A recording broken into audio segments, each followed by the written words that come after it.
pessoal, eu de novo. Vamos para as considerações finais agora do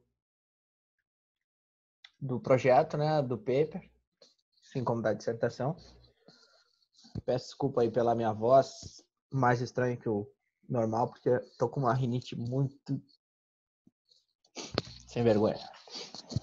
Tá bem, pessoal? Vamos para os slides aqui, vou compartilhar a tela com vocês.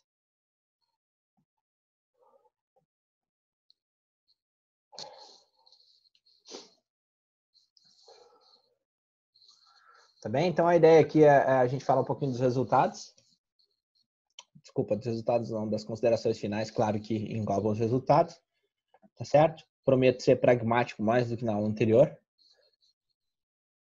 Então, a visão geral do que a gente vai ver, então, é considerações finais do tipo de pesquisa e o que incluiremos nas considerações, né?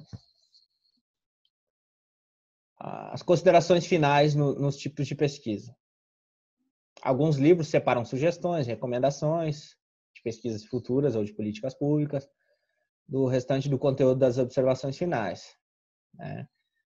Então, o Santos, de 2015, mostra que a conclusão é a última parte do trabalho a ser escrita, deve ser pouco extensa, não contém citações, nem nota de rodapé, ela é a palavra do autor encerrando o seu trabalho. É diferente das recomendações, é o fecho do trabalho contendo os resultados conseguidos na pesquisa, né? É importante, né, quando houver essas recomendações e sugestões, a fazer esse recuo dos 4 centímetros, né? Mas, de qualquer maneira, não contém citação nem nota de rodapé, vem separada da conclusão, deve ser feita em tópicos e é dirigida aos setores relacionados com a pesquisa. Nas recomendações e sugestões, o profissional que fez a pesquisa mostra a sua autoridade e competência na questão estudada e solucionada. Assim como eu falo sempre nas aulas por streaming que a gente faz, acho sempre legal fazer um paralelo com a economia. Isso não é visto e não costuma ser feito nos artigos de economia, tá, pessoal? Nunca vi, assim. O máximo que a gente faz, vocês vão perceber depois também pesquisando, o máximo que tem é o autor do artigo falando no final que os resultados que ele achou podem ser importantes para formadores de políticas públicas que precisam, por exemplo, considerar gasto em educação, tá bem? Coisas nesse sentido. Sugestões propriamente ditas, assim, não são comuns em economia, tá? O que a gente inclui, então, nas considerações finais? Pergunta recorrente dos pesquisadores para escrever essa parte das observações finais ou conclusão. O que incluir, de novo, no capítulo fina da monografia, dissertação ou tese, uma vez que tudo já foi apresentado nos capítulos anteriores. Tá? Além da dificuldade acima citada, encontramos também trabalhos que não dão boas impressões finais, estudos que não respondem ao problema de pesquisa e não atingem seus objetivos. É importante, de novo, comentar o que eu sempre falo. Os artigos costumam ser vistos primeiro quando a gente vai pesquisar, né? Primeiro pelo tema, que se vê pelo título das palavras-chave, depois o resumo e depois a gente vai para a conclusão. Então a conclusão precisa estar bem escrita, né? A gente precisa ter um certo cuidado com ela ali, gastar um certo tempo para que ela fique bem redondinha, né? Bem encaixadinha. Tá certo? É muito importante. Geralmente as citações que são feitas com base nos resultados, né? Que estão contidos na conclusão do artigo, tá? Então, tem alguns apontamentos aqui de por que são tão importantes, né? É tão importante escrever bem essa parte de conclusão e considerações finais. Os professores de uma banca examinadora em uma universidade ou uma instituição pública de capacitação e treinamento acabam lendo em um TCC o resumo, a introdução e a conclusão, para depois, então, lerem os outros capítulos, né? Assim como a gente vai fazer aquela revisão de literatura que eu comentei várias vezes com vocês. Essa é a importância de uma boa redação, pois a conclusão é uma forma de prender a atenção, né, dos examinadores, por exemplo, do trabalho. E principalmente do nosso público depois, quando for ler, tiver interesse pelo que a gente fez, né? Nossa pesquisa, nosso problema, né? Tá? Então, tem os professores examinadores, além de perceberem uma boa redação, analisarão a visão crítica e a síntese do autor, a unir as ideias e discutir as questões apresentadas na introdução do estudo, o posicionamento do autor coerente com os objetivos propostos e o próprio relato de suas observações, né? O objetivo da conclusão, não repetindo o que já foi dito nos outros capítulos, fazer o fechamento do estudo, retomando a discussão de forma inovadora, apresentando advertências e dando sugestões de continuidade do estudo ou de recomendações de políticas públicas. E assim sendo, o tamanho da redação é menos extenso que a dos capítulos anteriores.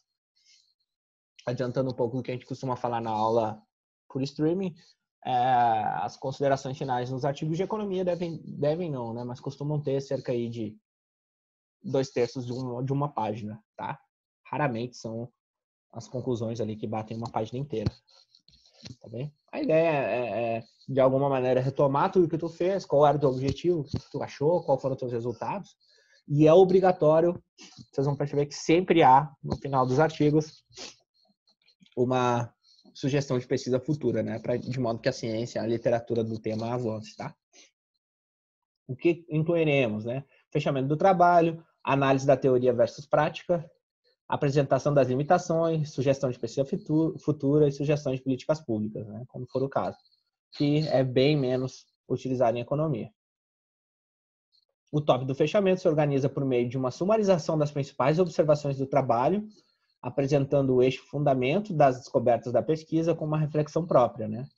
O estudo deve ser iniciado com a representação dos objetivos do estudo e das hipóteses formuladas, recuperando a problemática do trabalho. Isso significa que, além de responder ao problema de pesquisa e confirmar ou refutar as hipóteses, é necessário mostrar se os objetivos da pesquisa foram alcançados. O fechamento deve mostrar se foram atingidos ou não os objetivos, mostrando os devidos motivos, né? No caso de os mesmos terem sido alcançados, mostram-se principais fatores, descrevendo esses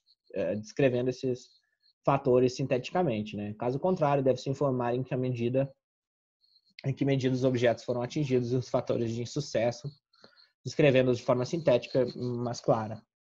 Tá? E se os objetivos não forem atingidos, deve-se fazer uma reflexão pessoal apurada sobre os motivos de resultarem nessa situação. O trabalho foi inconclusivo ou ocorreu uma falha no seu desenvolvimento? Tá? Da mesma maneira que eu falo sempre sobre o referencial teórico, aqui na conclusão também evita-se um texto truncado, né? Então, a busca é por um texto único, tá? Sem tópicos, por exemplo, como está a apresentação do slide, assim. Tópicos não, né? Mas sem a quebra de frases. Aí vocês vão perceber pesquisando que nos artigos de economia não há os pontos, né, elencados, assim. O trabalho pode ser inconclusivo por várias razões. Dificuldade de ter acesso às informações, algum tipo de sigilo, divergência de opiniões, obtenção de resultados inconclusivos, mesmo com a aplicação dos testes estatísticos adequados, tá? Reforçar os motivos pelos quais os objetivos da pesquisa não foram atingidos ajuda a provar que um determinado aspecto não se apresenta como esperado e, graças ao seu estudo, ajudará como pesquisadores não usarem o mesmo processo. Né? Então, mesmo que o que a gente queira fazer não seja significativo, a pesquisa o trabalho vai ter uma validade, né? Ele tem uma utilidade. Na prática acadêmica, os objetivos de pesquisa podem não ser alcançados por falha na definição, falta de uma pesquisa bibliográfica abrangente e aprofundada, ou por pouca análise crítica. Se o pesquisador perceber previamente problemas nessas definições, deve refazer a análise e rever os objetivos do estudo, readequando. Tá? Aqui tem uns exemplos, né, do problema de pesquisa a ser resolvido, tá? Exemplos de fichamento, acho que vale a pena vocês irem com calma depois esses exemplos, na hora que vocês forem fazer conclusões da dissertação de vocês, dos artigos que vocês forem fazer no futuro, tá bem? E vejam que boa parte disso vai ser verificado, inclusive, nos artigos que vocês estiverem lendo para fazer o referencial teórico, tá? A gente pode ver com calma depois na aula por streaming, né? Ver mais focado em artigos mesmo, tá? Mas aqui tem um exemplo do fechamento do trabalho, né? De retomar o objeto, retomar a problemática, Retomar a metodologia da análise, isso é muito importante ressaltar, saber como a gente fez, que tipo de modelo a gente utilizou. Tá?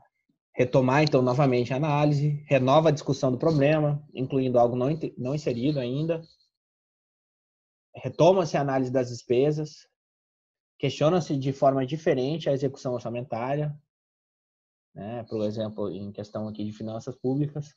Retoma a análise do grau de dependência de transferências governamentais, mostrando o lado positivo e negativo dessas transferências. Tá bem? E teorias e os achados empíricos, né? Em um momento posterior ao fechamento do trabalho, objeto, problemática, objetivos e hipóteses, existe a etapa da comparação com a teoria utilizada no estudo com os resultados empíricos encontrados. O pesquisador deve analisar a relação com os dados levantados na pesquisa de campo, com a teoria estudada, dado que esse topo do cotejamento vai enriquecer o trabalho científico. O pesquisador deve reafirmar, as principais conclusões, com base no referencial teórico utilizado e comparar com os resultados empíricos encontrados. Teoria e os achados empíricos, né? Um exemplo tirado do Nielsen et al. De 2018. Fazendo-se uma reflexão sobre a teoria estudada e as pesquisas de campo realizadas, algumas considerações se mostram pertinentes. Os supermercados de pequeno e médio porte passaram a ver na central de negócio uma alternativa estratégica de sobrevivência, uma vez que a união permite a conquista de escala comercial e racionalização de custos operacionais. Teoria e os achados empíricos. As centrais de negócios, de maneira geral, têm sido um modelo muito interessante, moderno, estratégico e inovador. Fortalece alianças com fornecedores à busca de melhores resultados e vendas. Tá certo? Aqui tem uma síntese, né, dos nossos achados, né? Uma tradução do que encontramos com os nossos resultados, tá certo?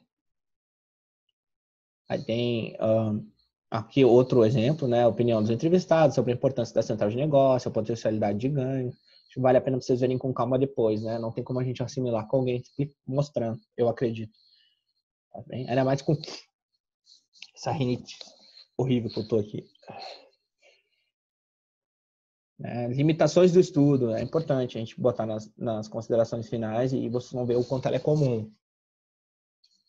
Lá pelo penúltimo parágrafo da conclusão, né, da consideração final de um artigo. Um dos principais pontos do capítulo das considerações finais é esclarecer as dificuldades encontradas na execução da pesquisa, relatar os casos de dificuldades encontradas, gerando limitações aos resultados, algumas deles independentes do pesquisador e como foram superadas. Mostra também o mérito do trabalho, transmitindo os cuidados do pesquisador, principalmente com os dados. As limitações podem ser de vários tipos, né? Tamanho da amostra, opção da amostragem, dificuldades de levantamento da informação necessária, de documentos específicos, evento macroeconômico ou conjuntural que interferiu no resultado da pesquisa, por exemplo, um Covid-19, falta de recursos financeiros ou humanos para a coleta dos dados, dispersão geográfica das unidades de análise, o que pode dificultar a coleta dos dados. Tá? Aqui tem alguns exemplos que o Nielsen utiliza, né? No segundo exemplo, no que se refere ao universo e à amostra, no presente estudo, existem restrições de natureza estrutural inerentes à análise de clusters. Deve-se destacar a dificuldade de definição da matriz de centroides, bem como sua convergência, o que intrinsecamente introduz um fator subjetivo da avaliação, visto que depende de uma observação cuidadosa do pesquisador, de forma a adequar os clusters segundo a teoria que os embasa. Com isso, interpretações errôneas podem gerar classificações inconsistentes. É muito comum também em economia a gente fazer, por alguma maneira, ressaltar algumas hipóteses que a gente relaxou, né, no nosso modelo. Por exemplo, o que a gente mantém como um efeito fixo no caso de econometria, por exemplo, porque eu não tenho dados de motivação para calcular a renda da minha população, né? Então, ressaltar no final as limitações de estudo, que a gente não tem base de dados, não tem dados para, enfim, verificar o impacto da motivação intrínseca que cada indivíduo tem na sua renda, por exemplo, tá? Esse tipo de informação também é colocada, né, nas considerações finais. Aí tem um terceiro exemplo também, um dos grandes problemas enfrentados no estudo foi a falta de colaboração das agências apoiadoras, das associações setoriais estaduais e de algumas centrais de negócios. Tá? Isso aqui é muito menos utilizado em economia, né? Muitas vezes não há, então, esse tipo de relato, por exemplo, onde as agências não apoiaram, enfim. Geralmente, as limitações do estudo são explicadas por conta de alguns relaxamentos, alguns relaxamentos de hipóteses que nós fizemos no modelo, tá? Econométrico. Tá bem? As sugestões de pesquisa futura, né? Isso é o futuro desdobramentos da pesquisa na área.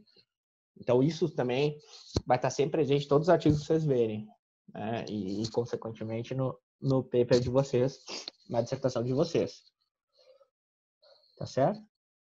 Quando em cada pesquisa se inclui uma revisão bibliográfica em livros e principalmente em artigos, surgirão artigos que contêm uma avaliação do estado da arte da pesquisa na temática estudada.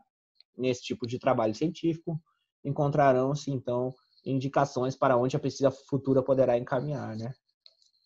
Da mesma forma, todo pesquisador atento poderá, ao final, em observações ou considerações finais, sugerir novas pesquisas no aprofundamento do tema por ele estudado ou em temas correlatos ou que tenham relacionamento com a área de estudo de seu trabalho, de conclusão de curso.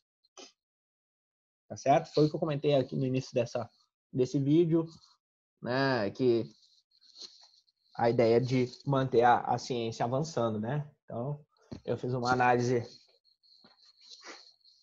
do FIES sob a ótica da renda proporcionada por ele aos beneficiários do programa, mas eu percebi que há um gap na literatura, onde poderia ser feito, por exemplo, relacionada, enfim, o desemprego, de repente, dos seus beneficiários, né?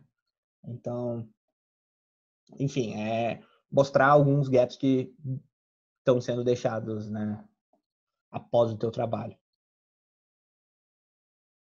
Da mesma forma que se sugere ou se recomende novas pesquisas em continuidade do tema estudado, existe a possibilidade, principalmente quando se refere ao setor público, de se recomendar sugestões de modernização, melhoria ou novas ações para políticas públicas relacionadas ao tema estudado.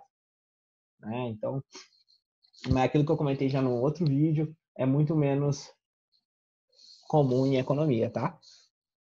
Na literatura de economia, a gente costuma deixar alguns gaps abertos, mas sugestões de lei, de melhorias não são comuns, né? Vindo do economista, né? Da ciência econômica. Mas um exemplo, né? Então, de pesquisa futura do Nilson Raitel 2018, como sugestão para novos estudos, pode-se indicar a exploração mais abrangente do modelo proposto pelo Verbay e Hunter, de 2012, quanto aos diversos mecanismos e dinâmicas identificadas no referencial teórico, aplicando-se e mensurando-se em diferentes áreas dos processos de negócio, tais como vendas ao consumidor, campanhas de marketing, recrutamento e detenção de talentos. Tá? Então, aqui segue também a parte mais do exemplo também. Outra maneira aqui também, se tratando de estudos futuros, outros setores também poderiam ser estudados dentro do contexto que eu usei para avaliar, por exemplo, o setor de energia elétrica. Eu poderia avaliar da mesma maneira para o setor enfim, sei lá, energia eólica, pensando num exemplo. Também essa é a ideia mesmo, né? Apresentar um gap, né? Uma possível aplicação futura como um passo adiante do que tu fez no teu trabalho, né? No teu artigo. Tá bem? Tem uns exemplos, então, dessa sugestão de pesquisa. Vale a pena vocês verem com calma. Aqui tem um exemplo do Reganhan, de 2005, em relação à CIF. A sugestão para o aprofundamento da pesquisa, hora encerramento, remete à necessidade de incentivar e subsidiar o governo municipal de Foz do Iguaçu, com um estudo que realize um benchmarking dos fundos de desenvolvimento existentes. Isso já cai de novo na questão da gente fazer menos em economia, né? Ver menos. Vocês vão perceber que isso não é comum na literatura de economia, tá bem? Esse tipo de de sugestões, né, melhorias. Isso também é muito comum. Aliás, é bem comum ser feito em artigos que realizam estudos de caso, né? Então, eu vou fazer um estudo de caso, por exemplo, no slide que a gente está vendo, da Associação Comercial e Industrial de Foz do Iguaçu. E a gente, então, percebe com o nosso trabalho diversas limitações que o órgão tem, né? E aí, nas sessões finais, a gente faz esse tipo de sugestões, tá bem? Mas, novamente, eu já comentei isso várias vezes com vocês, não é o mais comum na ciência econômica, tá bem? É algo mais utilizado em administração, tá bem? Então, aqui também, novamente, um exemplo de política pública futura, né? Retirado, reganhando. Mesmo os economistas que avaliam políticas públicas, avaliações de impacto dessas políticas públicas, né? Custos, muitas vezes, para ver se elas são pertinentes, né? Não são comuns, então, não é comum haver essas sugestões, né? Partindo de economistas, né? Ativos na área de economia. Mas, enfim, novamente, o que a gente está apresentando para vocês aqui são técnicas de pesquisa, né? Como sei que o nosso tempo é escasso, eu tento canalizar mais para a nossa área, né? Mas a disciplina ela é formatada para ser aplicada às ciências sociais como um todo, tá bem? Aqui nós temos algumas referências que foram citadas, como o Nilson Santos, o Réveillon, tá certo? A gente pode conversar com calma na segunda-feira sobre essas questões. Obrigado, pessoal. Valeu. Essa rinite está me incomodando. Me perdoem mais uma vez aí, ó, esse tanto de falha até a minha inquietação aqui. Tá certo?